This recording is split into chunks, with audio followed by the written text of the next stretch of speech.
esa posibilidad de discutir temas varios y debatir algunas cosas que de repente pueden ser importantes para todos. Y el tema hoy más o menos va en ese sentido. Ojalá que les sea útil. Yo nada más voy a tratar de ser un portador de cierta experiencia que también es muy sesgada, ¿verdad? Porque tiene, evidentemente está marcada por mi práctica personal, el lugar donde trabajo y trabajé y el entorno en el cual me moví. Entonces, siempre hablar de cosas más generales tiene el riesgo de tener un toque bastante sesgado por la opinión personal. Pero vamos a tratar de hacer algo lo más frío posible, lo más imparcial posible, por decirlo de alguna forma. Me gustaría que en lo posible nos veamos las caras el día de hoy. No, no digo que todos, pero los que participen, si es posible y si lo quieren hacer, conecten su cámara para conversar. Este, Voy a comenzar el día de hoy con una pregunta sencillita, muy sencillita. Y me gustaría que se sientan libres de opinar y participar. Mira, la pregunta es la siguiente. ¿Por qué usted estudia medicina?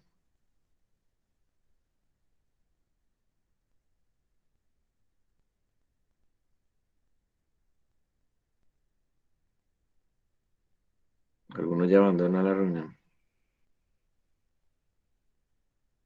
¿Algún valiente que se anime a opinar? ¿No es puntuable para el examen?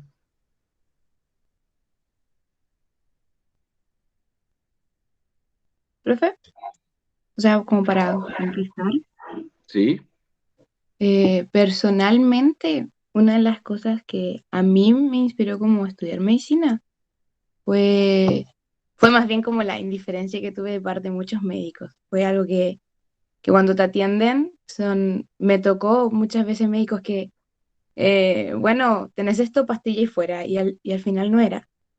Y, y bueno, varias situaciones familiares que fueron así, que como que para mí fue como quiero hacer algo diferente. Quiero hacer ya. algo diferente como médico. Y a ¿Vos la sos verdad, chilena? sí, sí, yo soy la chilena.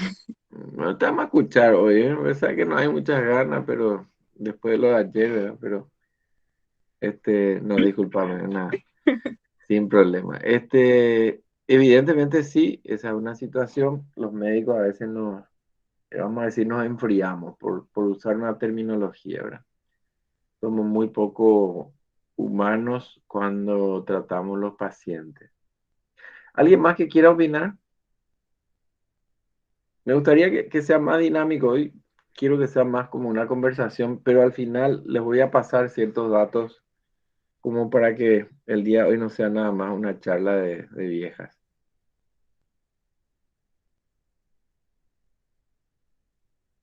¿Alguien más? Profesor, Sí, puede dime. ser, en mi caso, por ejemplo, digamos que me gusta, me atrae todo lo que tenga que ver con el cuerpo humano, así que me erige a mí mismo, probablemente que mi vocación sea justamente eso, ayudar a los demás en el sentido de ser médico y ayudarle en ese sentido con sus problemas. Perfecto. Sí, esa fue tu motivación. ¿Alguien más?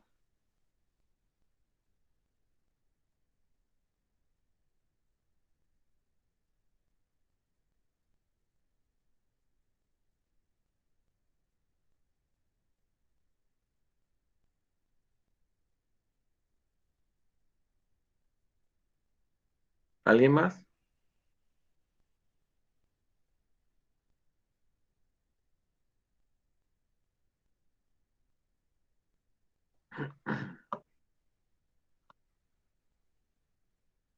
Bueno, esta es la parte de Argel de las clases virtuales, ¿verdad? Realmente muy poco contacto, roce. ¿Qué tal, profe? Sí, hola, dime, Mi, mi historia es un poco rara. dime, Juan. A mí me pasó que yo terminé el colegio y no sabía qué estudiar. Y elegí medicina porque estaba muy aburrido. No, no. Pero Y finalmente fue lo que más te atraía, ¿verdad? sí, o sea, fue una de mis opciones porque siempre tendía hacia el ámbito de salud y fue uno de los pocos casos en el que un test de esos que haces en el colegio te sale medicina y acierta. Ya, excelente, excelente. Años vengo preguntando yo esto a las diferentes camadas de alumnos que pasaron conmigo, con nosotros. Y realmente siempre he notado, tanto en la Universidad Católica Nacional, universidades privadas, la mayoría de la gente que estudia medicina somos todos medio tontitos, ¿verdad? Eh, y con todo respeto lo digo, ¿verdad? Pues somos ingenuos, es más bien la palabra, porque la mayoría tenemos como, como un mandato psicológico de que queremos ayudar, queremos hacer altruismo, queremos sanarle al otro, queremos ayudarle al otro. De, muy pocas veces encontré gente, que yo no sé si eran demasiado sinceros, eran los pocos que pensaban así, pero tuve alguna gente que directamente me dijeron para ganar dinero. Eh, lo cual no está mal, digamos, si una persona entra en una profesión determinada para ganar dinero, le pareció que era la beta estaba por ahí y toma esa decisión. Pero en general siempre he encontrado una respuesta más social, ¿verdad? Un interés de ayudar, un interés de colaborar, un interés de hacer bien las cosas. Independientemente de qué intenciones uno tenga o no, siempre hay una motivación. Perdón, alguien ahí habló. Voy a leer, por favor, un ratito, me disculpan. Karina dice, no tengo audio aparte de ayudar a las personas, es demasiado interesante esta carrera. Cada vez que te adentras y descubrir cómo funcionan las cosas, te gusta más. A mí, por el contrario, y por el conocimiento, perdón, y porque siempre me gustó estudiar. Muy bien. Elegiste exactamente. Medicina es estudiar siempre, ¿verdad? En eso no te equivocaste. Eh, A partir de acá quiero hacer otra pregunta. Me gustaría hacer más rápido, si no el tiempo se nos va y no podemos eh, sacarle el jugo a esto, ¿verdad? ¿Alguno alguna vez pensó estudiar medicina este, para matarle a otra persona?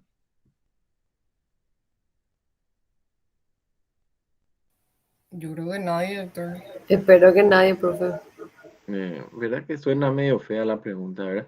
Y haciéndola más suave, pero en el mismo tono. ¿Alguna vez alguien estudió medicina o entre ustedes hay alguien que estudia medicina para ir preso? Creo que no, ¿Verdad profe. que no? No, dice, no, no, perfecto. Yo creo que en eso coincidimos todos, ¿verdad? Nadie parte de mala voluntad, nadie parte de un deseo perverso. O sea, habrá algunos por ahí, ¿verdad? En la historia de la medicina y en la historia de los países habrá algunos seguramente medio tipo Jack el Destripador, seguramente que se les ocurre aprender mejor cómo hacer las cosas, ¿verdad? Pero en general 99,999% yo creo que son motivaciones muy sanas y saludables. Pero entonces, eh, debería haber una ley que diga los médicos no pueden ir presos nunca, o no deben. ¿Por qué, profe? Pregunto, si nosotros venimos siempre de buenas intenciones, estudiamos para ayudar, es más, nos pasamos estudiando para tratar de mejorar, y entonces los médicos tendríamos, por qué tendríamos que ir presos? Y Yo porque no creo se que siguen los protocolos, o sea, si haces mal las cosas, Se te hace puede ir preso. mal.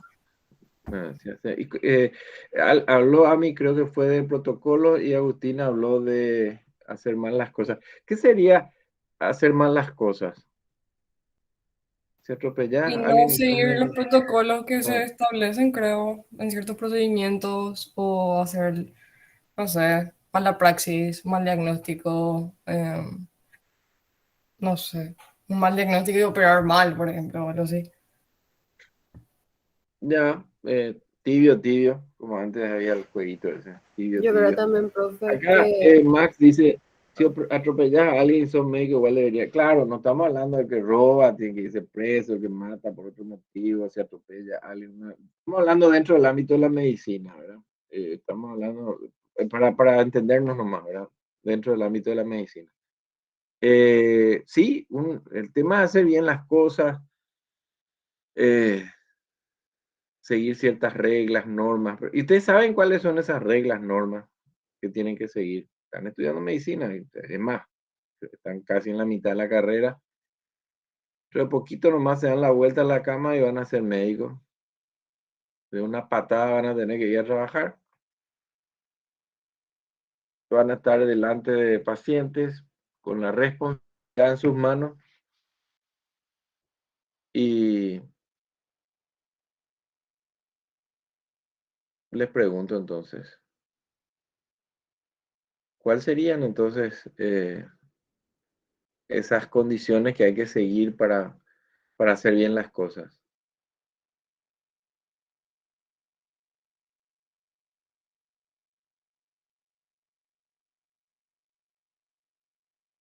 Parece que no se entendió bien. Vamos a suponer, ahí, Agustina, vos misma que me hablaste varias veces, ¿vos qué especialidad querés hacer? Ay, no sé todavía, doctor.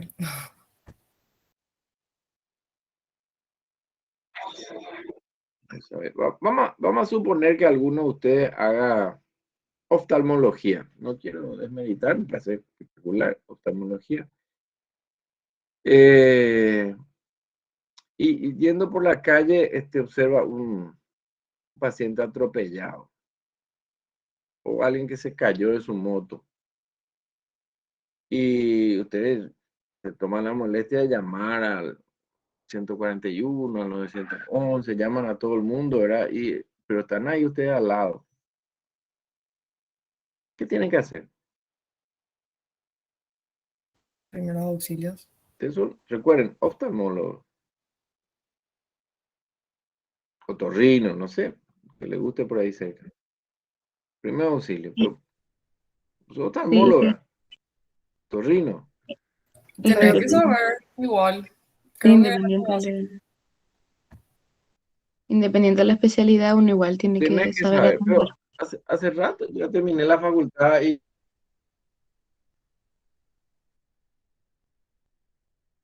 hay que saber atender, pero al lado mío hay dos ingenieros, un abogado y también, digamos, son profesionales, porque no le ayudan ellos. Es que como profesional de salud y en sí médico, uno tiene una responsabilidad. Sobre todo, esto del juramento hipocrático que uno hace, la carrera conlleva una gran responsabilidad, esa es la verdad. Y uno se prepara para saber responder a eso. Ujú. Y, y una de las cosas para la que estás preparado es eso, o sea, no importa la especialidad. Por ejemplo, cualquier especialista ahora en tiempo COVID tuvo que hacer clínica de COVID. Y eso es parte de tu carrera. Tú tienes que saber de todo, no solo de tu especialidad. Y es parte de ser médico. Mm, espectacular. Ahora, me encantaría que esta clase grabemos y la vuelvan a escuchar de aquí a unos meses, años. ¿Recuerdan algunas cosas que ustedes mismos están diciendo? Recuerden algunas cosas que ustedes mismos están diciendo. Finalmente, ¿de qué el médico puede llegar a ser responsable? ¿Ustedes saben por qué un médico puede ser imputado? O sea, acusado puede ser de muchas cosas, ¿verdad? De hecho, cuando los resultados no son los esperados, siempre somos los sospechados, los sospechosos de siempre, ¿verdad? Y hay otra clase que no voy a hablar hoy, ¿verdad? Que es justamente la relación médico-paciente. Un tema interesantísimo, pero fundamental, que yo creo que se ha deteriorado muchísimo en los últimos años y sobre todo porque la mayoría de los cursos de medicina hoy en día son, ahora es que peor, ¿verdad?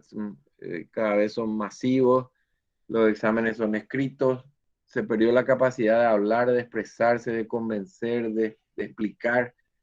Eh, cada vez los médicos más jóvenes, eso vemos en las guardias, en los hospitales, vemos los médicos más jóvenes cada vez se escapan de los pacientes porque no quieren luego explicar porque tienen problemas para expresarse, ¿verdad? Entonces, no hay oratoria, no hay capacidad, no hay empatía. No recuerdo quién fue la primera que habló en la clase de hoy, justamente dijo, era por el maltrato. Me sentaba, me daban un medicamento, andaba, toma esto, ¿verdad? Inclusive a veces se equivocaban, ¿verdad? Justamente porque yo creo que no es culpa del médico. Nadie le enseñó a expresarse, nadie le enseñó en ninguna facultad, hasta donde yo sé, se habla de relación médico-paciente, se habla de la forma en que debemos tratar a nuestros pacientes, la forma en que debemos comportarnos, hasta dónde, digamos, qué está permitido en la relación médico-paciente, qué tipo de cosas debemos cuidar al máximo. En ningún lugar creo que se habla de eso. Entonces, quería aprovechar este día un poquito especial en el cual, en honor al doctor Lurachi, estamos hablando de un tema un poco extra exclusivamente curricular, ¿verdad? Pero que sí entra como parte de nuestra carrera. Yo creo que debería ser luego un puntal dentro de la carrera, ¿verdad? El explicarnos todas estas cosas, ¿verdad? Yo estas me di cuenta a las patadas y creo que muchos de los colegas se dan cuenta de esto a las patadas porque nadie nos enseña en la facultad, ¿verdad? Eh, Álvaro Javier dice los principios de bioética. Sí, perfecto. Bioética, interesante. Alguna gente estudia, lee. Estoy convencido que muy poca gente lo practica, pero sí, va por ahí, va por ahí. La pregunta concreta que me gustaría que analicemos hoy y que avancemos en ese tema, entonces, concretísimamente, ¿de qué los médicos podemos ser culpables o responsables? ¿De qué podemos ser acusados directamente? ¿Qué es lo que nosotros no podemos sacarle la nalga a la jeringa? Mala praxis, dañar más al paciente, negligencia. Acá aparece un término ya bastante técnico, negligencia. ¿Ustedes saben lo que es negligencia?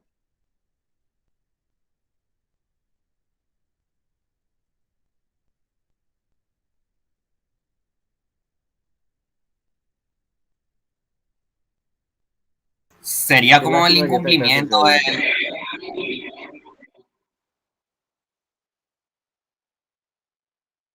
¿Del? digamos, el incumplimiento de las reglas, digamos, de una determinada profesión, ¿verdad? O algo, digamos. Ya. ¿Ustedes saben hace cuánto tiempo se define técnicamente, jurídicamente, qué es la negligencia? ¿Es algo de ahora, de esta década, de este siglo, del siglo pasado? Irresponsabilidad, dice Dinter, sí. Negligencia, dañar mal al paciente, todo eso es correcto, sí. Creo que tendría que ver con conducta omisiva, sí, va por ahí un poquito. Le voy a presentar aquí algo mientras vamos hablando. Voy a perder la capacidad de ver lo que me escriben, entonces les pido por favor si al participar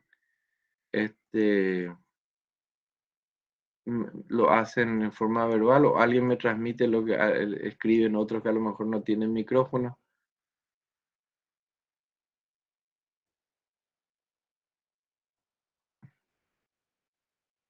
Bueno, ¿de qué somos responsables? Ya, la pregunta redondeada, ¿verdad? Una defensa medio ridícula, pero una defensa que se escucha siempre, suena esto, ¿verdad? Es parecido a esto, ¿verdad? Mucha gente dice, de hecho, yo no soy luego cirujano, ¿verdad? Yo soy clínico, soy pediatra, soy oftalmólogo, soy otorrino, ¿verdad? A mí no me interesa la cirugía, no soy cirujano ni voy a ser, no me agrada, entonces no tengo por qué tener cierto tipo de conocimiento porque en ese caso se estudia una materia para pasar porque es un requisito para tener el título, pero digamos, no, no es algo que digamos voy a interiorizar dentro de mí. Y aparecen ahí tres conceptos súper importantes y les voy a decir después de dónde nace. Negligencia, de esto creo que no hablamos con ustedes, ¿verdad? Si lo hicimos, vamos a pasar más rápido. Entonces les pregunto si hablamos o no de esto alguna vez. No, profe. No, bueno, entonces vamos a... Qué suerte que tenemos este tiempo. Negligencia, ¿verdad? Es lo inverso, dice, al sentido del deber. Es lo inverso al sentido del deber. Es la falta de celo o indiferencia. Es el incumplimiento de los mandatos al arte o profesión. Y acá hay una frasecita que lo define muy bien. Es no hacer o hacer de menos. ¿Verdad? Entonces, vamos a suponer, estoy operando un paciente de la vesícula, estoy operando y mi ayudante me dice, doctor, vos viste ahí el colon, el ángulo hepático que está ahí pegadito, no podemos dejar de ver, ¿verdad? Hay una masa ahí, se ve algo raro.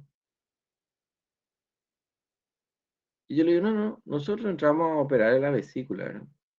Pero no quiere tomar una biopsia, no quiere... No, nosotros entramos a operarle la vesícula. No corresponde. Ese sería un ejemplo bastante burdo de lo que es una actitud negligente. Una actitud negligente también es ir caminando por la calle, ver un accidente y no participar. No dar eso poco que podemos dar, eso mucho que podemos dar si estamos preparados. Inclusive podemos ser acusados de negligentes si es que alguien nos ve por ahí haber pasado y no haber participado, no haber tratado de ayudar, ¿verdad? Nos esquivamos, le sacamos la nalga a la jeringa, no nos quedamos, no ayudamos, no, y si nos quedamos no teníamos el conocimiento mínimo para hacer maniobras que de repente podían facilitarle, no sé, la respiración, una resucitación rápida, algo que a lo mejor un gesto que podía haberle salvado la vida. Porque muchas veces la gente dice, ¿para qué me voy a quedar si yo no tengo instrumentales, no tengo nada, estoy yo solo, no voy a poder ayudar? Entonces sigo nomás de largo.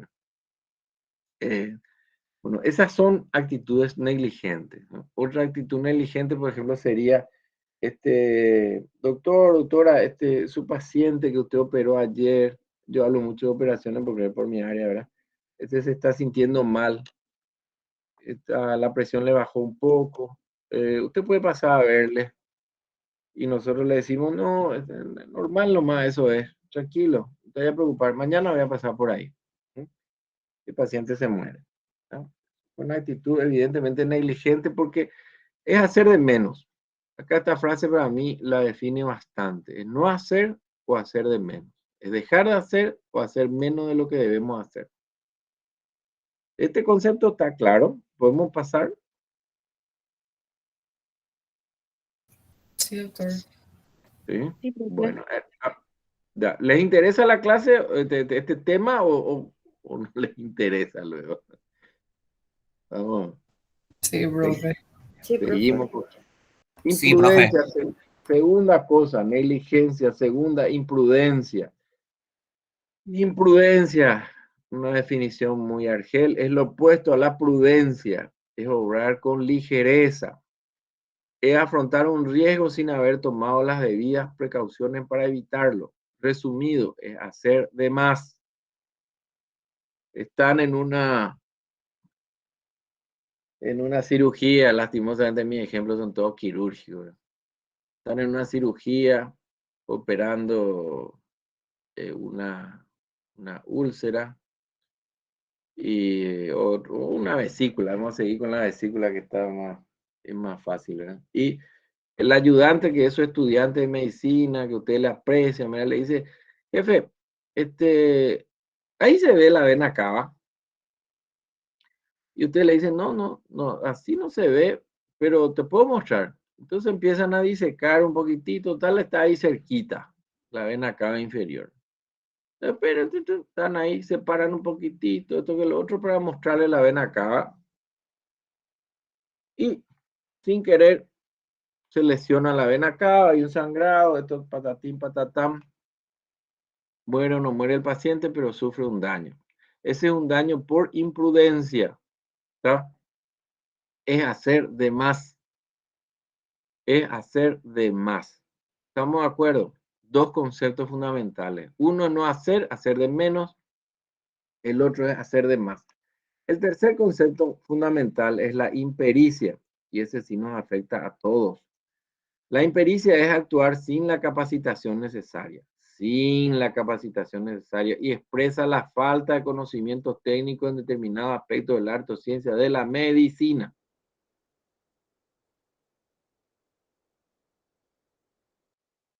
Yo puedo sacar el apéndice, pero vos no estudiaste la técnica, no está, no, pero es demasiado fácil, güey.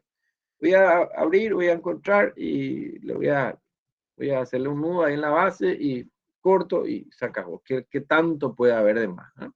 Si total es sacar un pedacito que está a lo medio colgando ahí, ¿no? Entonces, pero como no tengo conocimiento técnico, me puse a hacer algo para lo cual no estoy entrenado, no estoy preparado, no estoy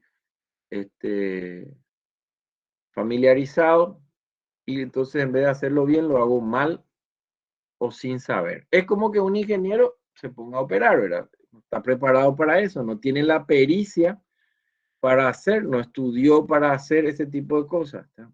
Entonces, estos tres conceptos, chicos, negligencia, imprudencia, impericia, nos van a acompañar, les van a acompañar el resto de su vida profesional, porque son los tres pilares por los cuales nosotros podemos y a veces debemos ir a la cárcel, ¿tá? Actitudes negligentes por imprudencia o por impericia. Estamos. La negligencia y la imprudencia son actitudes ante los pacientes, ante la forma de trabajar, ante la forma de comportarnos. La impericia es una enfermedad curable, ¿tá? La impericia es una enfermedad curable porque uno deja de no ser perito, volviéndose perito, ¿tá? Uno estudia y gana la pericia necesaria para hacer ciertos actos, ¿tá? Un concepto que queda muy claro en los países del norte es que, por ejemplo, ciertos procedimientos que son, digamos, no muy ligados a cierta especialidad pueden ser liberados para otras especialidades. Por ejemplo, en un pueblo del interior de los Estados Unidos, un médico dermatólogo puede, siendo que su especialidad no tiene nada que ver, puede, por una cuestión de necesidad local, puede volverse perito o hábil en hacer ecografía.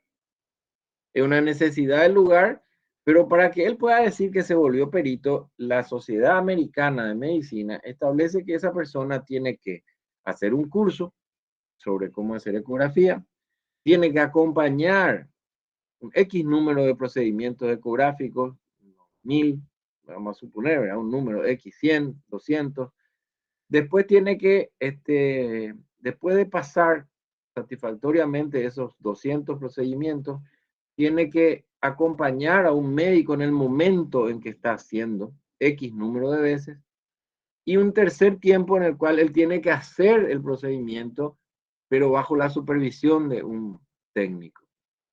Una vez que pasa las tres etapas, se le da la autorización, por decir de una forma, de que él haga ecografía, inclusive siendo él dermatólogo, ¿tá? ¿Por qué? Porque él se volvió perito, se volvió capaz, se volvió técnico en un área determinada. Es una política de ciertos países que están un poco más, bastante más organizados que nosotros, ¿verdad? Acá no es de nada así, porque la pericia está muchas veces demostrada por el currículum, por los papeles, por lo que hizo en tal parte, ¿verdad? Pero muchas veces la pericia no se demuestra entre los pares, ¿verdad? ¿Cuántas veces van a escuchar hablar de que fulano se dedica a hacer tal especialidad, pero sabemos que él se fue a tal lugar, él se fue a Canadá y en Canadá se pasó mirando, no tocó ni un paciente y ahora viene y dice que él ya sabe hacer tal cosa? Y los resultados demuestran de que realmente a lo mejor no ganó la pericia necesaria para desenvolverse en esa área. Y como acá no tenemos, sí, ¿Te puedo preguntar algo? claro que sí. Por ejemplo, en una situación en donde estés con una persona que le pasó algo y vos no sabes hacer algo para ayudarle, eso también es omisión de auxilio. Ahí sería impericia. Ahí sería impericia porque, a ver, me faltó decir esto, ¿verdad? Voy a retroceder acá un chiquitito nomás. Vamos a ver si me permiten. Acá. Si yo, por ejemplo, soy oftalmólogo, como decíamos, ¿verdad? Yo igual debo tener ciertos conocimientos básicos de atención de urgencia. Antiguamente se le llamaba primeros auxilios, ¿verdad? O asistencia de urgencia. Hoy en día hay varios términos, ¿verdad? Atención, hay cursos inclusive que se dedican al soporte vital de los pacientes, ¿verdad? Y ese tipo de cosas ya en otros países no son aceptados como permitidos que una persona, un médico, no conozca. Quizá no tengo antecedentes, no conozco antecedentes, quizá en un país desorganizado como el nuestro pueda hacer una defensa, decir, yo no soy cirujano, soy oftalmólogo, entonces no sé cómo parar una hemorragia, no sé cómo liberar las vías aéreas, no pude salvarle porque yo me dedico a la piel, soy dermatólogo, ¿verdad? No tengo nada contra esas especialidades, uso nomás como ejemplo porque son muy antagónicas con la cirugía, ¿verdad? O con el trauma, ¿verdad? Entonces, por eso uso oftalmología, otorrino, ese tipo de cosas, pero no lo hago en forma despectiva. Hablo como carreras técnicas que son muy apartadas del resto de las áreas, entonces generalmente hay como una tendencia a olvidar el resto o a no darle importancia y como preguntó la compañera, yo voy a tratar de ayudarle, pero no sé, no estoy preparado. Ese igual Profe, eso aplica con es una actitud estudiantes. negligente. Para terminar la frase, perdón, repetime, ¿sí? ¿Eso aplica a estudiantes también de la carrera o es como que en el caso netamente legal solamente sería para un Eh, egresado? legalmente no, para un egresado. Para un egresado porque vos ya tenés la habilitación para ejercer la medicina, ¿verdad? Un estudiante puede tratar de ayudar, pero puede meterse en un problema serio porque no está habilitado, ¿verdad? Ahí su buena intención de ayudar va a rozar con la impericia. ¿Se entiende? Porque como ustedes no han pasado Sí, los profe. créditos necesarios para tener el título de medicina, entonces ustedes no son peritos todavía, ¿ok? Ustedes no tienen el título habilitante, no tienen, como decía esa película de James Bond, no tienen licencia para matar, ¿verdad? Entonces, mientras no son médicos, todavía no es una obligación para ustedes. Ahora, un problema que es para hacer un debate sería, ¿qué pasa si ustedes son estudiantes de sexto curso de medicina, están a punto de recibirse prácticamente el último mes de la carrera y están en yo qué sé, en un vuelo, en un barco, o en un avión y hay un problema X, una persona se siente mal y no hay médicos en ese lugar? Eso es para debatir, ¿eh? Eso es para debatir, porque ustedes pueden ofrecerse para ayudar, pero ustedes no tienen la habilitación para ejercer. Entonces, eso dejo picando la pelota para que alguna vez les pique y se motiven a leer sobre estos temas. Estos tres conceptos surgen hace ya muchísimo tiempo, y lo dijo un fiscal en Francia. Y él escribió lo siguiente, le pidieron opinar sobre varios casos, ¿verdad? Uno creo que fue un caso de un paciente que se le llamó al médico reiteradas veces, el médico no apareció y finalmente el paciente falleció. Otro fue un caso de un supuesto obstetra que no estaba entrenado como obstetra y como no pudo realizar un parto en buena forma, decidió amputarle las 2 piernitas al bebé para poder sacarle del vientre de la madre, ¿verdad? Suena grotesco, pero esas cosas pasaron. Y este fiscal de apellido Dupin se le pidió opinar sobre esos casos.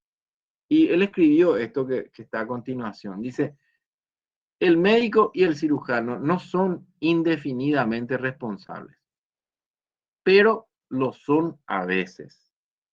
Lo somos a veces. ¿Verdad? No lo son siempre, pero no se puede decir que no lo sean jamás. O sea, hay una situación ahí, ¿verdad? En general los médicos no somos culpables, pero hay situaciones en las cuales podríamos ser. Y él habla de lo siguiente, dice, queda a criterio del juez determinar cada caso sin apartarse de esta noción fundamental.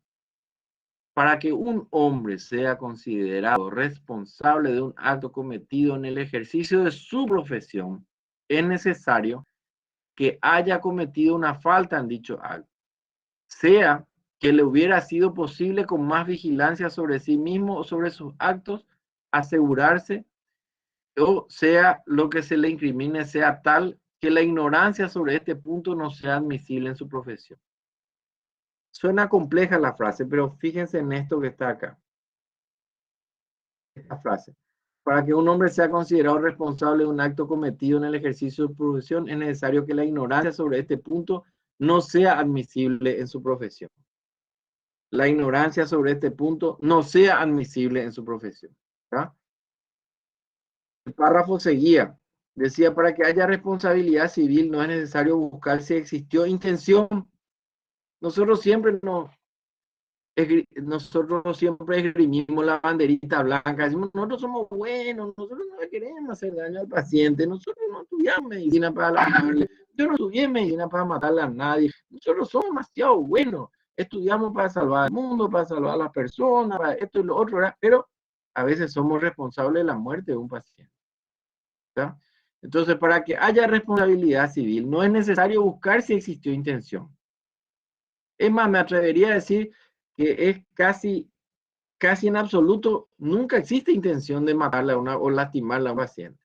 Pero, atiendan lo que dice este juez, basta que haya habido negligencia, imprudencia o impericia grosera y por lo tanto inexcusable. O sea, estas 3 situaciones son inexcusables, nosotros no nos podemos defender. Si nosotros en nuestra gestión como médicos actuamos en forma negligente, imprudente, o no tenemos la pericia necesaria, no tenemos excusa. Somos culpables, somos responsables. ¿Ah? Aunque no hayamos tenido la intención, pero somos responsables. Entonces, el hecho que yo diga no es mi especialidad. Yo nomás pasaba por la calle y le encontré a este paciente sangrando. Pero no tengo idea de cómo parar un sangrado porque yo no me dedico a eso. Entonces yo le llamé a 141 y hice mi parte, le llamé a la ambulancia. Ahora, otra cosa no hice. Somos responsables, chicos. Somos responsables porque ese conocimiento básico de asistencia en soporte vital no es excusable. Hoy en día ya es parte del paquete de la carga que tenemos en nuestra espalda cuando se nos da el título de doctor en medicina. ¿No? Entonces no crean que uno porque va a elegir tal, yo voy a ser obstetra, entonces no tengo por qué saber de trauma. Mentira, sí tiene que saber. Yo voy a ser dermatólogo, no tengo por qué saber de vías aéreas. Mentira, sí tiene que saber. Reanimación, sí tienen que saber. Así, no existe excusa. ¿Mm? Y esto lo escribió el fiscal Dupin en Tribunal de Casación en Francia allá por 1800. Y esto de negligencia, impericia e imprudencia se usa en varias especialidades, pero digamos como que es más, está muy marcado en el área médica. Finalmente, de que somos responsables como médicos. Les dejo traer el micrófono a ustedes, por favor. Díganme entonces, después de lo que conversamos, ¿de qué somos responsables como médicos?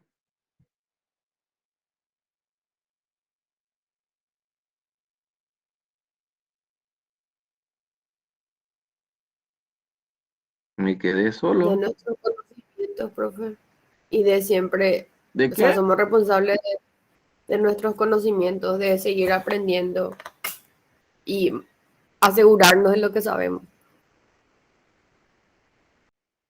Ya. No puedo ver quién sos, disculpame, pero sí, por ahí va la cosa. Por ahí va la cosa. Tenemos tiempo todavía, yo no manejo muy bien este horario de las 9, creo que tenemos todavía un tiempito.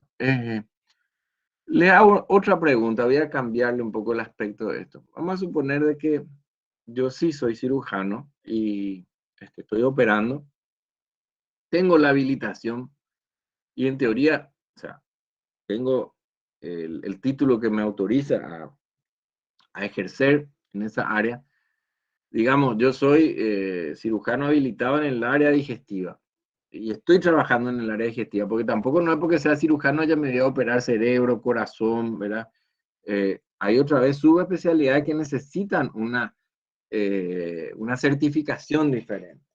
Entonces, estamos hablando de que soy especialista en un área determinada y estoy trabajando en esa área determinada. Estoy bien autorizado y es más, estoy capacitado para hacer lo que... Y el paciente se muere.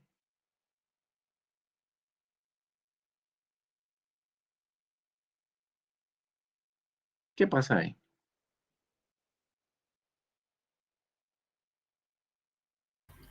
Hay que ver de qué se muere, si es culpa del médico o no. Y bueno, respondeme vos misma. ¿De qué entonces soy responsable yo? Porque se muere el paciente, póngale la firma de que la familia no va a demandar. Depende mucho de la relación médico-paciente, que les digo, ojalá algún día podamos debatir sobre eso, pero no hoy.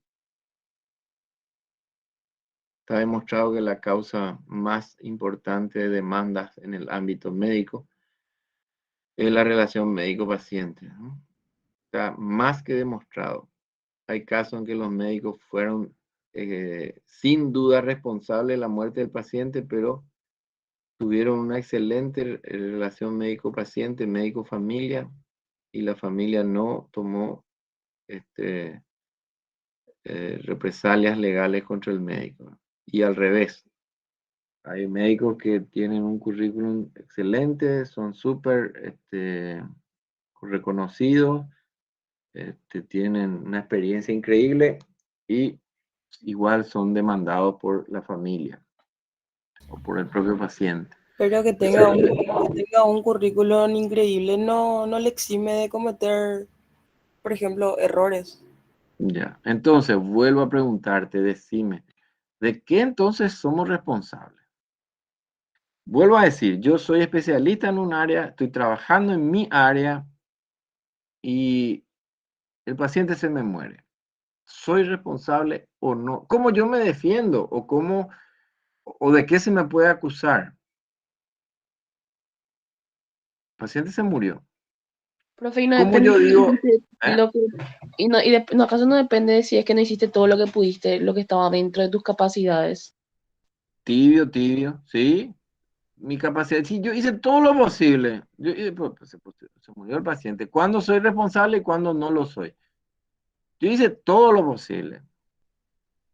Es que si uno como médico hizo todo lo posible y siguió los protocolos debidos, eh, literal, Ah, ahí es cuando uno tiene la paz como profesional de que hizo todo lo que tenía que hacer. Por lo tanto, aunque uno tenga ah, demanda, está tranquilo, muy porque bien. Ahí metiste una palabrita espectacular, los protocolos. ¿Qué es el protocolo? ¿Qué es un protocolo? es como la seguidilla de pasos que uno tiene que cumplir al tratar como una enfermedad en particular. O sea, cuando llega un paciente, ¿qué es las primeras acciones que tienes que hacer? Si ves cierta situación, cómo reaccionar, seguir esos ¿Y, pasos. Si uno y se quién salta dice algo, qué es protocolo y qué no? ¿Quién dice qué es protocolo y qué no?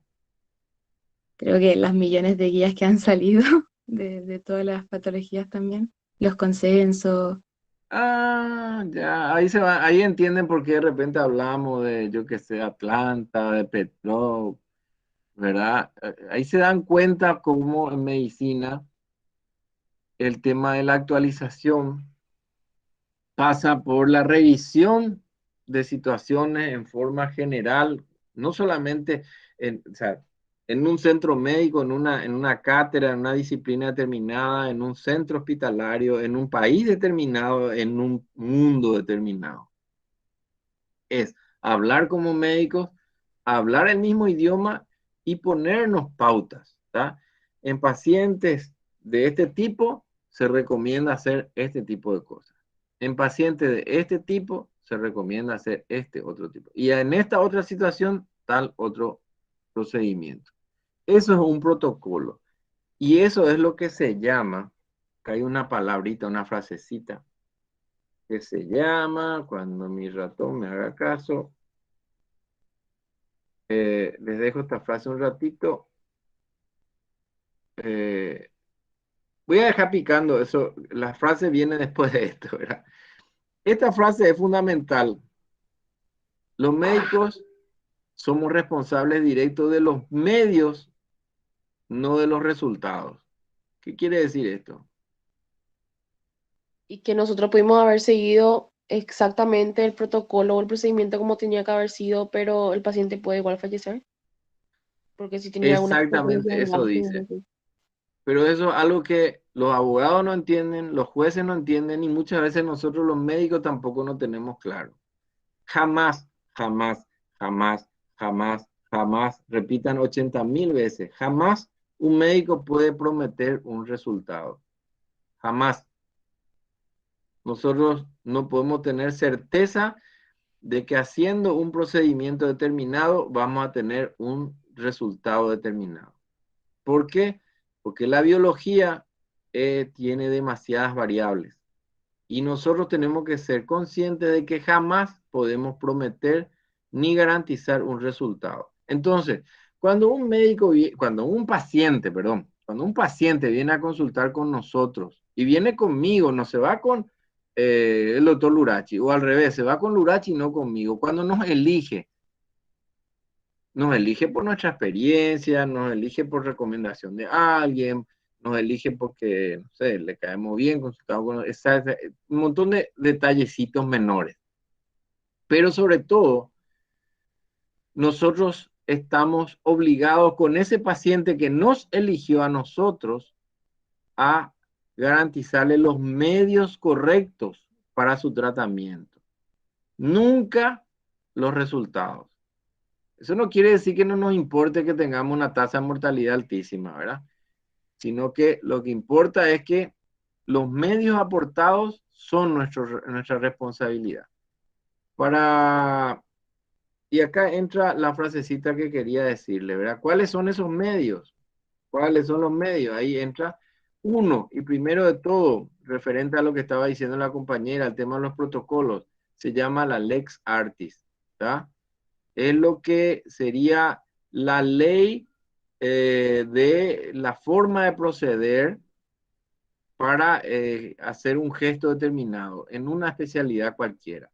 Hay una Lex Artis en arquitectura, en ingeniería, en derecho, hay una Lex Artis en medicina, que está marcada por todos los antecedentes médicos, por la historia de la medicina, por la comprobación de resultados, por el ensayo y error, porque la medicina, nos guste o no nos guste, desde un principio ha sido y seguirá siendo ensayo y error, porque se hace un procedimiento, se ve el resultado, se trata de hacer lo menos nocivo posible, primero no lastimar, hay una frase muy importante que es primero no nocere, dice, primero no lastimar, pero dentro de eso siempre nosotros somos experimentadores.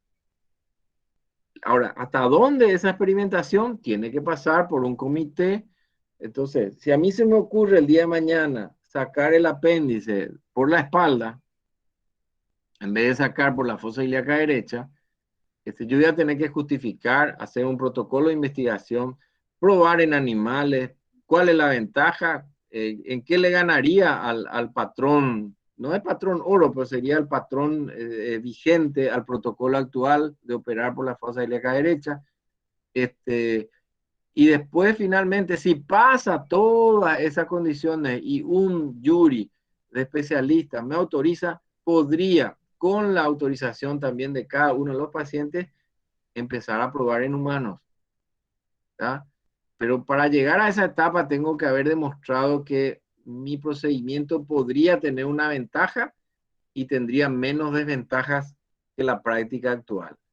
Y finalmente, después otra vez de mucho, la experiencia en el tiempo va a demostrar si esa nueva técnica queda como la mejor o pasa a ser desechada. ¿Tá? Hay muchos antivacunas que dicen la vacuna todavía no pasaron la fase 4, dice. De hecho, la fase 4 es el uso indiscriminado de la vacuna a todo el mundo.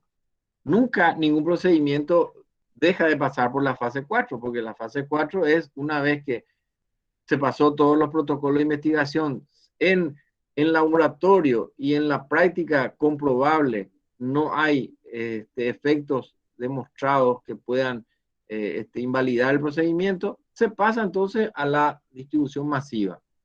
Y en el momento de la distribución masiva es cuando pueden aparecer cosas que no se previeron en los protocolos iniciales. Esa es la fase 4. ¿Tá? Entonces, finalmente, cuando cualquiera sea lo de lo que estamos hablando, un medicamento, un procedimiento, una vacuna, lo que sea, pasa todo el tiempo, pasa la fase 4, pasa los buenos resultados, se constituye en un protocolo y se constituye la Lex Artis en el tema. La Lex Artis en el tema, por ejemplo, hoy en día, operar apéndice es operar en la fosa ilíaca derecha. O el procedimiento que le ha sacado como procedimiento estándar sería hacerlo por vía laparoscópica. ¿Tá? Que en vez de hacer una incisión en la fosa ilíaca derecha, se hacen unas punciones a través de las cuales se opera y el apéndice finalmente se saca por uno de los orificios de la laparoscopía. ¿Tá? Pero ese procedimiento a través del tiempo, de la experimentación y de la práctica controlada y supervisada y dentro de los parámetros éticos que no se pueden dejar de lado, pasa a demostrar resultados y ahí se constituye en Lex Artis. ¿Estamos?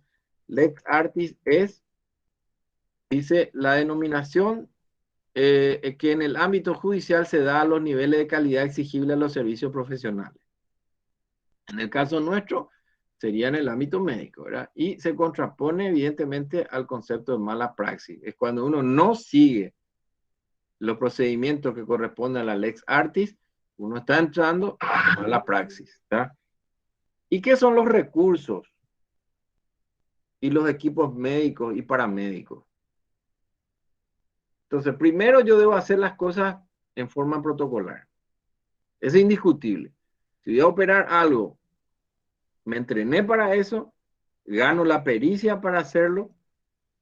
Una vez que tengo la autorización y la pericia para hacerlo, yo hago el procedimiento dentro de los estándares de lo que se recomienda para ese gesto determinado. ¿Y qué son los recursos? ¿Y qué son los equipos médicos y paramédicos que yo sí debo prometer? Porque yo dije que uno tiene que garantizar medios, no resultados, ¿verdad? Nosotros entonces somos responsables y garantizamos medios, no resultados. Entonces, garantizamos la Lex Artis y también debemos garantizar recursos y equipos médicos y paramédicos. ¿Qué son estos recursos médicos y paramédicos y equipos?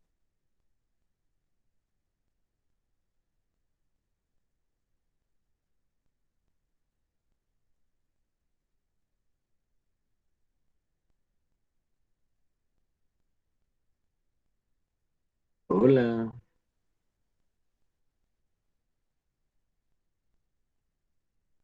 Profe, si hablamos como ¿Y de qué es? equipos y materiales,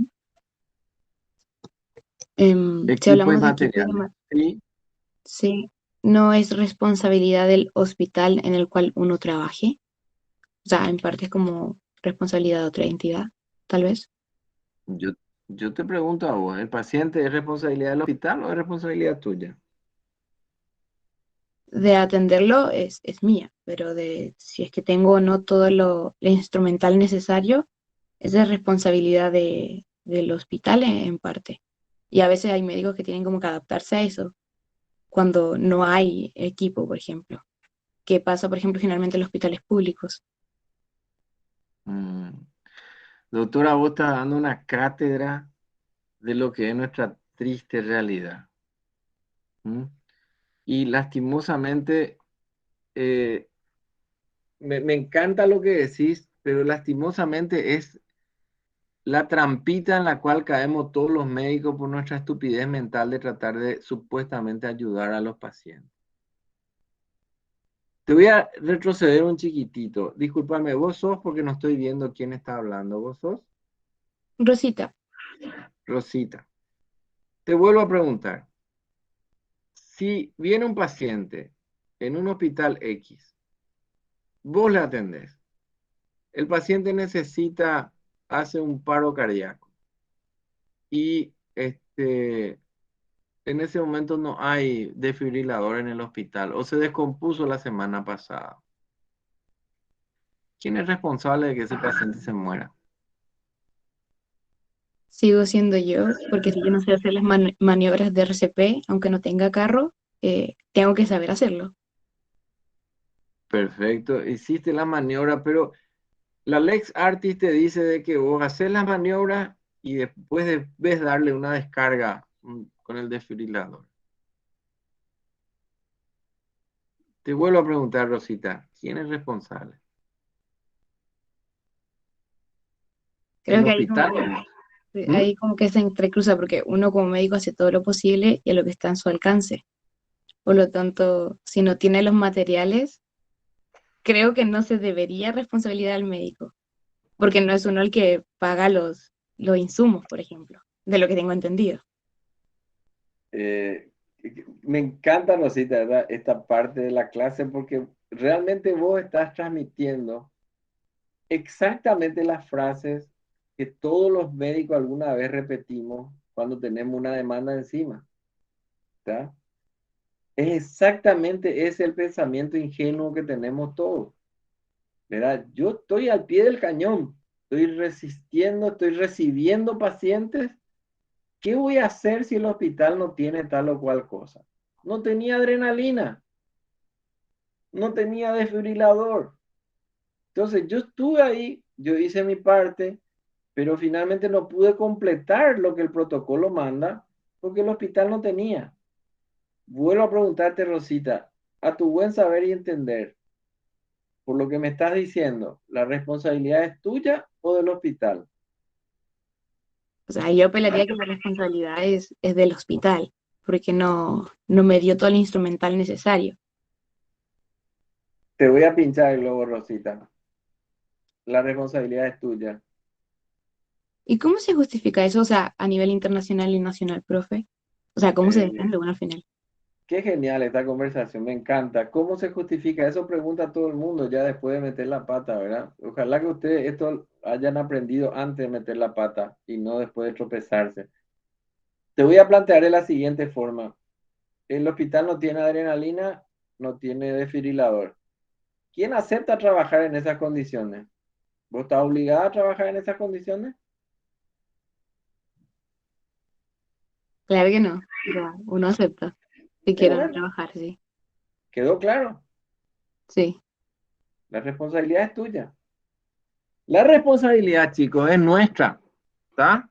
La responsabilidad es nuestra, porque somos nosotros los estúpidos que aceptamos trabajar en un hospital que no tiene las condiciones necesarias para hacer lo que dice que puede hacer, porque ese hospital está habilitado para recibir pacientes de urgencia.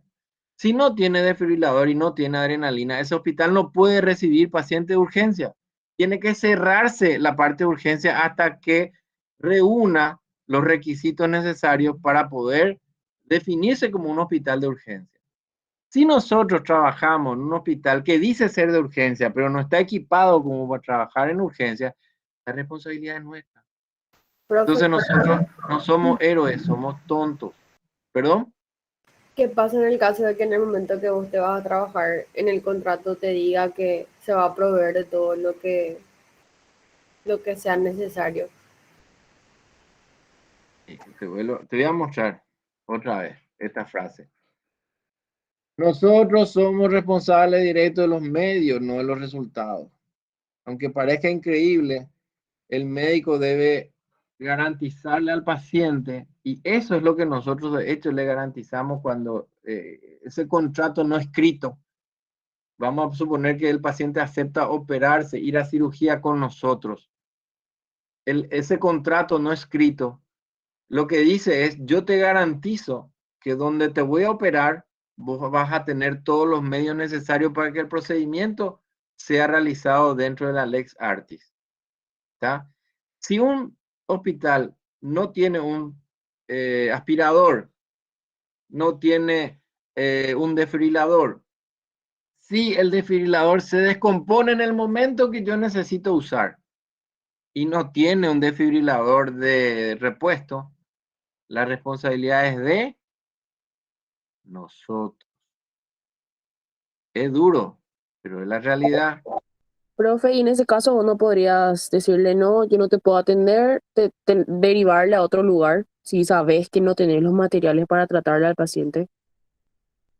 Y ahí entra en un tema muy, quiero decir jodido, pero no voy a decir, porque suena feo, ahora voy a usar otra palabra, entra en un problema bastante argel, porque lo que probablemente va a pasar si vos haces eso es que te van a terminar echando de ese lugar de trabajo. Entonces, ese es el gran dilema de la práctica médica. Nosotros estudiamos medicina, eso siempre repito, nosotros estudiamos medicina pensando que vamos a ser profesionales independientes, somos semidioses porque tocamos el corazón y el interior de los pacientes, pero en realidad, discúlpenme, algún día podemos debatirlo con más tiempo, pero en realidad el 99% de todos nosotros va a ser un empleado de alguien. O va a ser un empleado público, o va a ser un empleado de una institución privada, pero solamente un mínimo porcentaje de la gente que estudia medicina termina siendo un profesional independiente, realmente independiente, que trabaja por sí solo y con sus propios medios. O sea, generalmente nosotros vivimos dependiendo de un tercero que es nuestro jefe, nuestro patrón, nuestro semidueño. Y lo que ocurre es, por ejemplo, le voy a dar para que suene más entendible. Rosita, yo te voy a operar a vos, pero vamos a suponer que yo soy cardiocirujano. Yo te voy a operar a vos del corazón. Tenés un problema que no es muy grave, pero te voy a operar del corazón. Y te recomiendo ir al sanatorio tal, al hospital tal, porque ese es el que tiene todos los recursos. ¿Sí? Tiene terapia intensiva, la terapia intensiva tiene tales recursos, otra vez porque no es una terapia intensiva simple, sino tiene que ser para pacientes cardiovasculares, esto que lo otro. Y vos, Rosita, me decía a mí, pero doctor, yo no tengo los medios para ir a ese sanatorio, ¿verdad? No puede ser un hospital público. Y bueno, y como yo soy buenudo, ¿verdad? Entonces trato de ayudarte, entonces te digo, y bueno, te voy a operar en el hospital X, ¿está bien? Con eso no estoy diciendo que los sanatorios son mejores que los hospitales. Hay hospitales públicos que para ciertas áreas están mucho mejor dotados que los sanatorios privados, ¿no? Vale como ejemplo comparar las ambulancias. Las ambulancias del sistema público son 10.000 veces mejores que las ambulancias del sistema privado, ¿tá? Pero vuelvo a decir, ese es otro tema otra vez que podríamos hablar en otro momento. Pero estamos en nuestro caso, ¿verdad? Yo, Rosita, entonces acepto operarte a vos en un hospital público que no tiene una terapia intensiva de nivel 10, ¿verdad? Y vos tenés una complicación, necesitas finalmente ir a terapia y en la terapia no tienen todos los recursos. El problema, las consecuencias, las complicaciones o el resultado final del tratamiento que vos tengas es mi responsabilidad. Y yo no voy a poder sacarle la nalga a la jeringa porque yo fui el que te di el visto bueno para hacer un procedimiento en un lugar que no contaba con los medios necesarios para ese tipo de procedimiento. Si yo te operé en un lugar que tenía todos los medios, seguí la Lex Artis, estaban todos los profesionales requeridos para ese procedimiento, todo se hizo según el protocolo, todo completamente. Hubo la complicación, apareció el especialista en el área necesaria, se hizo todo lo que había que hacer como manda la Lex Artis y falleció el paciente. Nosotros estamos libres de culpa y pena y de cualquier responsabilidad. Si cumplimos los medios. ¿Está? Y eso va desde hacer una buena historia clínica, un buen examen físico, de escribirlo, de pedir todos los estudios desde ese inicio. Los medios incluyen todo eso. El llegar a un correcto diagnóstico, el diagnóstico tener bases científicas, estar demostrado, ir por la Lex Artis al procedimiento recomendado para esa patología, hacerlo debida y correctamente en la secuencia correcta y en el tiempo correcto, con todos los medios necesarios agregados. Así todo, nosotros jamás podemos ser responsables de los resultados. De lo único que podemos ser imputados es de los medios. ¿Tá? Y esto es finalmente un enjuague de esos tres primeros conceptos: negligencia, imprudencia e impericia. Finalmente, el operarle a un paciente en un medio médico, sanatorial o hospitalario, que no tenga todo el equipamiento necesario para hacer cirugías complejas, es nuestra responsabilidad, o es nuestra impericia o imprudencia, perdón, imprudencia por haberlo llevado a un lugar que no estaba completamente equipado para ese procedimiento.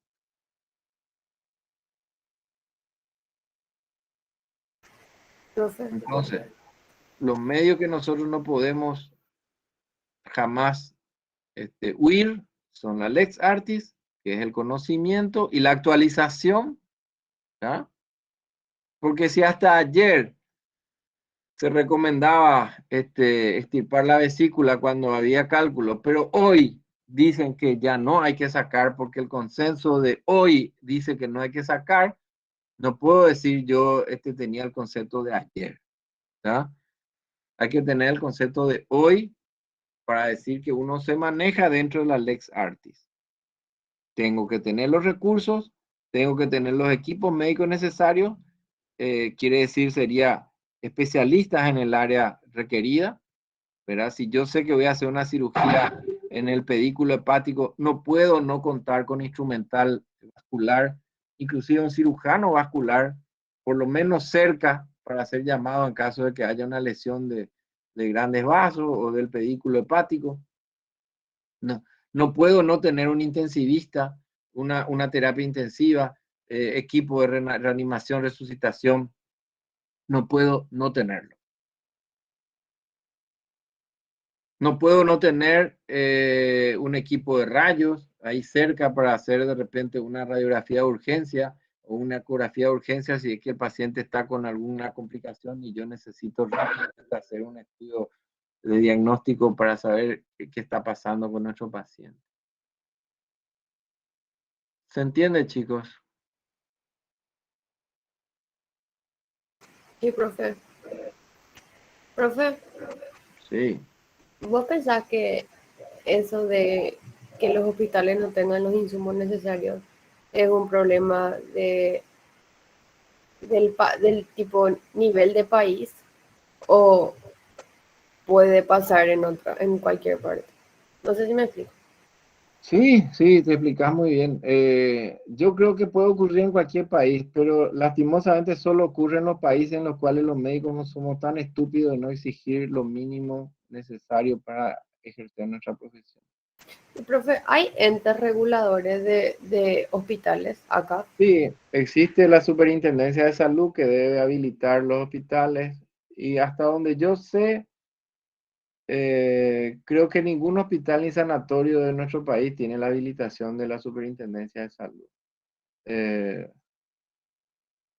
Hay un protocolo de habilitación y la mayoría inicia los trámites y nunca completa. Los hospitales se habilitan por necesidad, entre comillas, ¿verdad? Necesidad, porque tiene que haber, tiene que hacerse, y empiezan a funcionar y funcionan.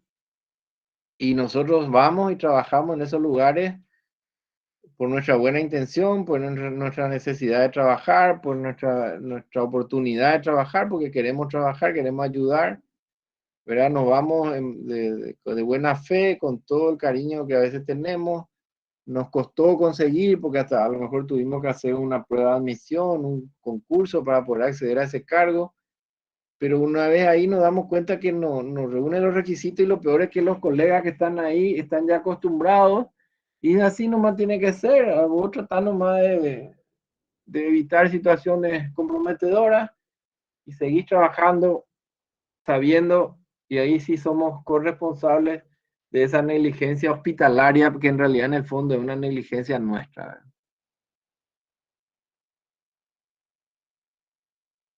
Qué triste. Gracias, profe. Dale. Voy a cerrar esto.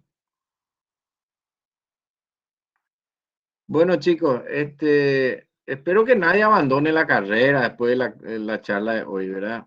Espero que nadie se suicide tampoco. No era esa mi intención. Son temas que yo he percibido de que cuando yo estudié medicina nadie jamás me habló. Cuando participo en la docencia de diferentes universidades privadas, en la nacional, en la católica, no sé, creo que no forma parte de ninguna grilla curricular.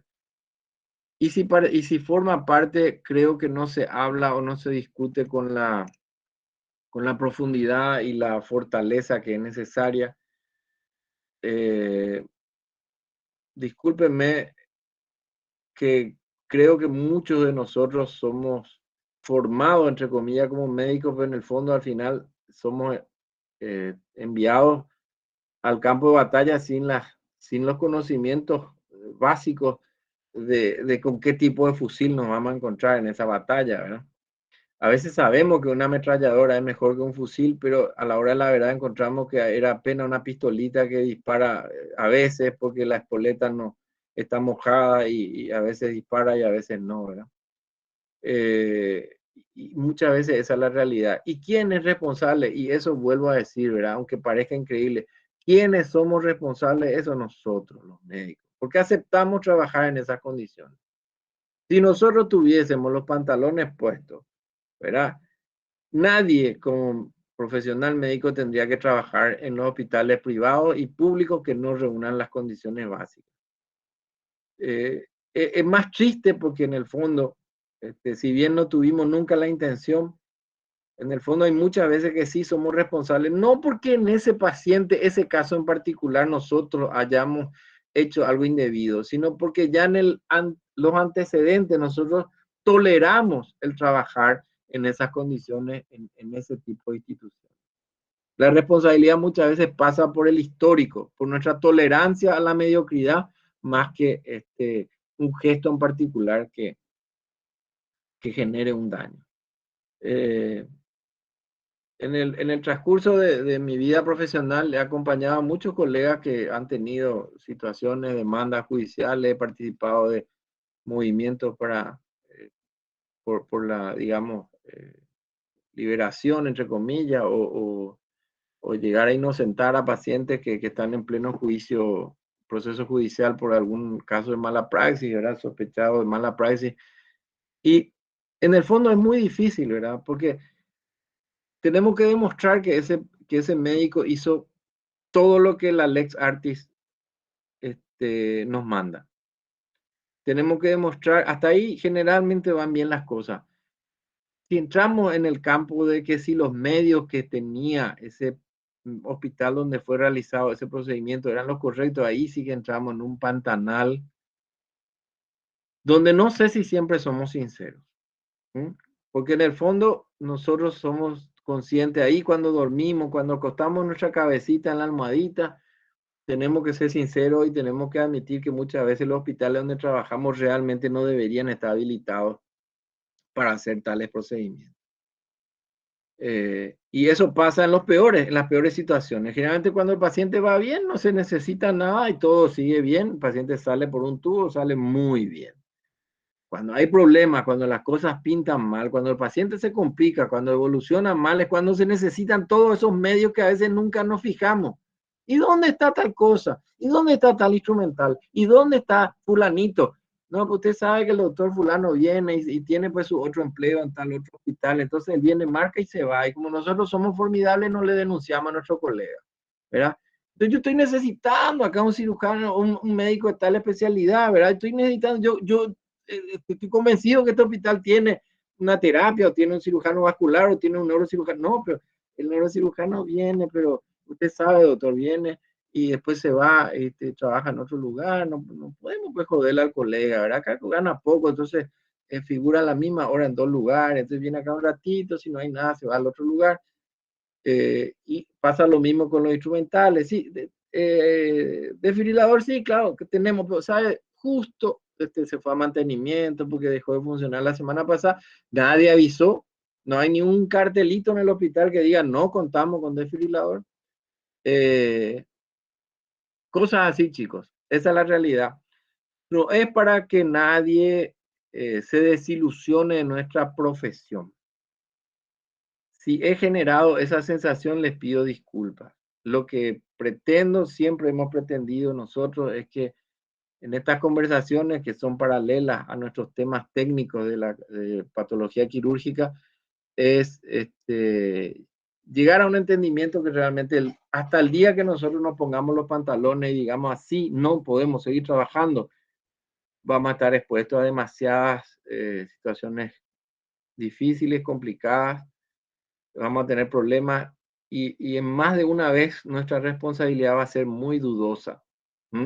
Si bien a lo mejor nosotros hicimos todo bien, entre comillas, de lo que no somos excusables es de haber permitido que ese paciente sea tratado en un hospital donde no se reunían todas las condiciones básicas. Así es, chicos. Ustedes habrán escuchado que en otros países, y acá también se habla a veces, ¿verdad? Hay hospitales de diferentes niveles, ¿verdad? Desde el puesto de salud, el consultorio, el hospital básico, materno-infantil, después está el hospital de general, está el hospital de especialidades, ¿verdad?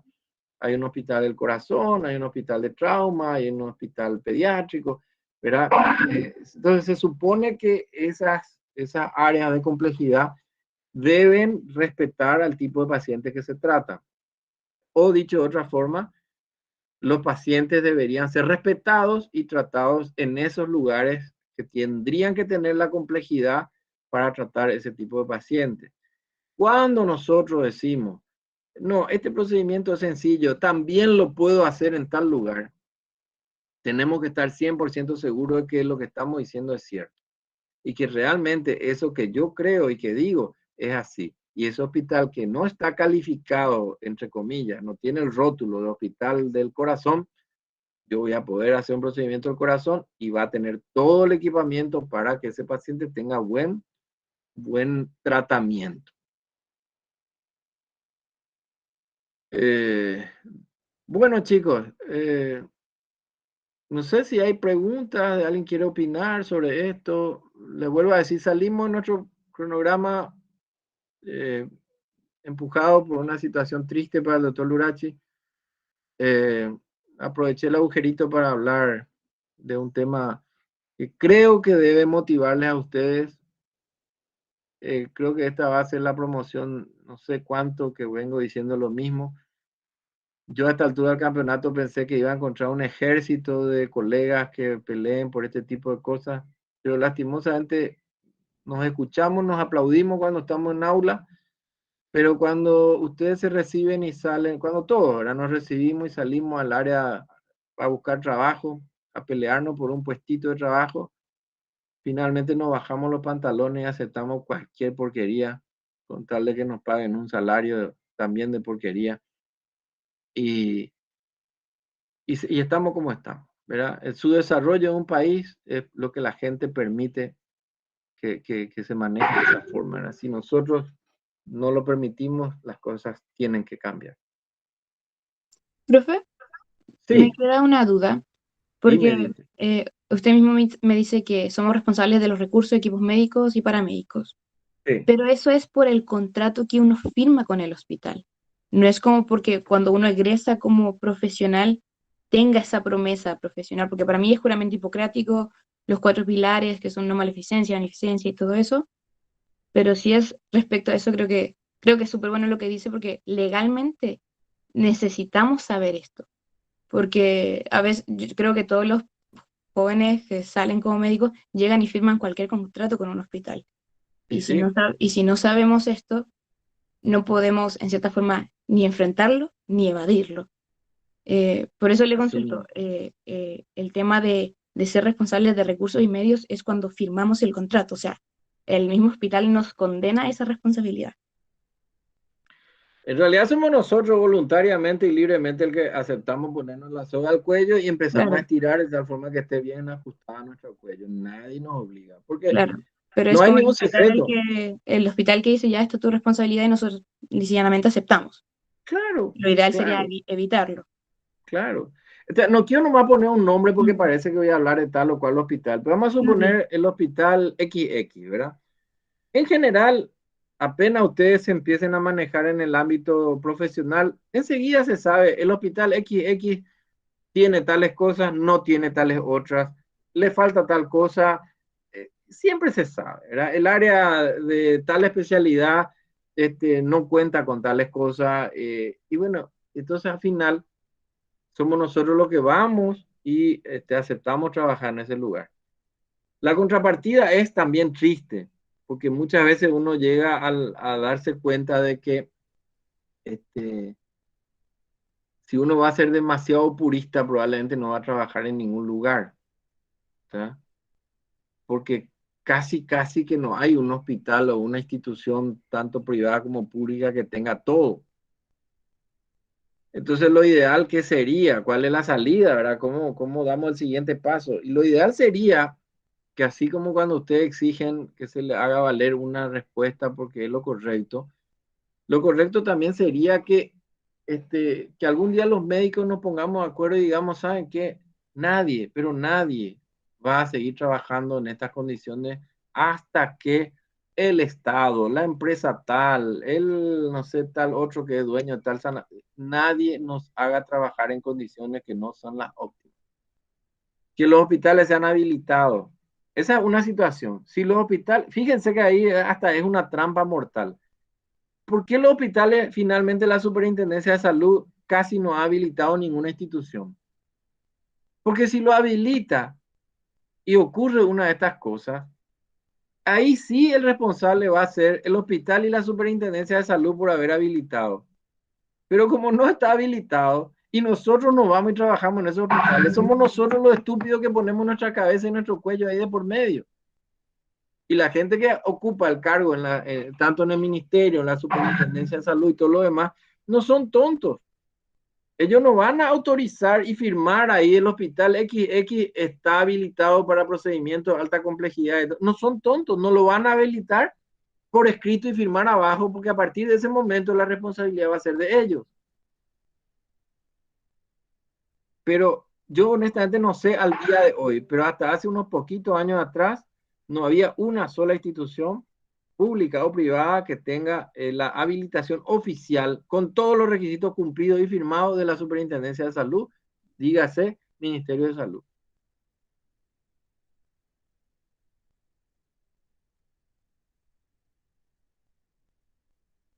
Bueno, chicos, qué horror.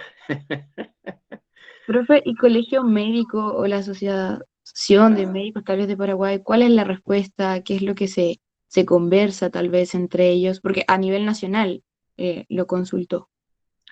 Y Dinter, te voy a decir una cosa, vos tenés una ventaja, porque en Chile el gremio médico es muy fuerte.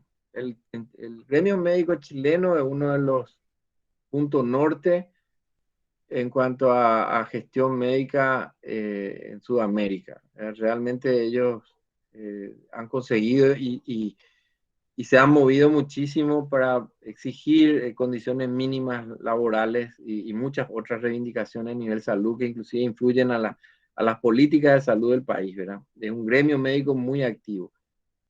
En nuestro caso todavía el gremio médico y el de ingeniero y el de abogado y el otro y el que se le ocurra, ¿verdad? Está todavía muy manchado por por una lucha política. Más que juntarnos para ver cómo trabajamos mejor todavía es quién ocupa el lugar, quién es el presidente, si es mi socio, de mi mismo color, de mi misma camiseta, y, y si no es mi misma camiseta no le apoyo, Al final todo el mundo termina pidiendo socorro cuando está con una demanda médico legal y pedimos por favor que nos apoyen, pero hasta ese momento cada uno se corta solo. Y va a seguir así por mucho tiempo porque no tenemos una conciencia de gremio. Ahora mismo, discúlpenme, ¿verdad? Pero ahora mismo, yo creo que ustedes habrán leído en los diarios que hay no sé cuánto, creo que 14 días de huelga del gremio médico por un tema de equiparación salarial.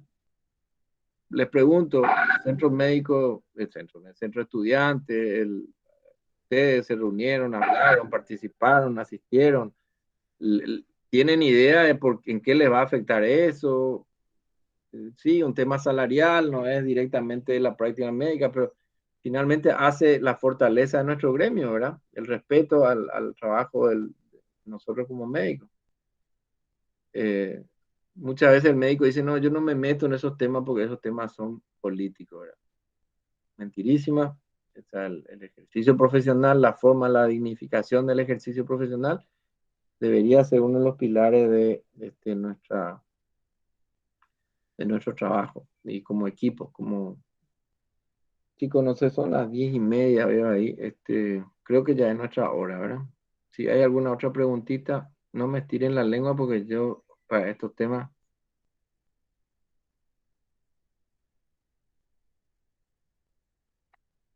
Creo que ya no hay preguntas, doctor.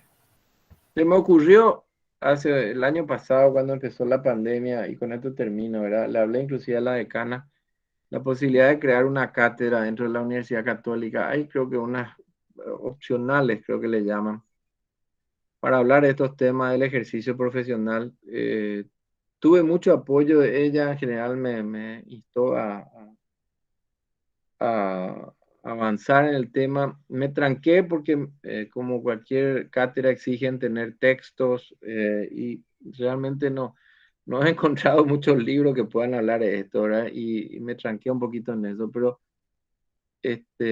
ojalá ustedes me ayuden, me empujen, si es que les parece que vale la pena, pero yo creo que una universidad que se precie de tal no puede dejar de hablar de todos estos temas, ¿verdad? Del trato de paciente, la relación médico-paciente, el abuso de las transnacionales de medicamentos, ¿verdad? Cómo nosotros finalmente somos vendedores de productos químicos, cómo somos el carne de cañón en los hospitales, cómo finalmente las empresas de medicina prepaga abusan de nosotros, cómo hasta en los hospitales públicos abusan de nosotros, etcétera, etcétera. Hay demasiados temas. Muchos de ellos salieron hoy acá en la clase, pero en esta charla, ¿verdad? Pero cada uno de estos horas y horas de discusión. Entonces, parecería que tendríamos que tener un ambiente en el cual no robarle horas a patología quirúrgica, sino un lugar que sea para hablar de esos temas de inscripción voluntaria, optativa. Pero bueno, vamos a ver si las pilas se me recargan y vamos a eso algún día. Creo que podría ser útil, pero vamos a ver. Chicos, ¿alguna cuestión?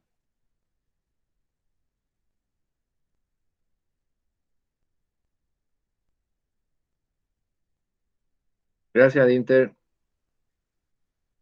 Estamos. Bueno, si todo va bien, el jueves seguimos con nuestro cronograma. Nuevamente, un saludo, un abrazo grande a mi amigo, mi colega Víctor Lurachi, que está pasando una situación muy triste. Aprovechamos un poquito su hora para esta conversación. Bueno, chicos, fuerza, es para debatir, no es para sentirse mal, es para debatir y crecer, buscar soluciones todos juntos, no para deprimirse. Pero ustedes tienen que manejar esta herramienta porque con eso, esos son nuestros escudos para que nuestra práctica médica esté garantizada, ¿sí? Suerte, chicos. Buen resto de jornada. Chao, chao. Gracias, profe. Gracias, doctor.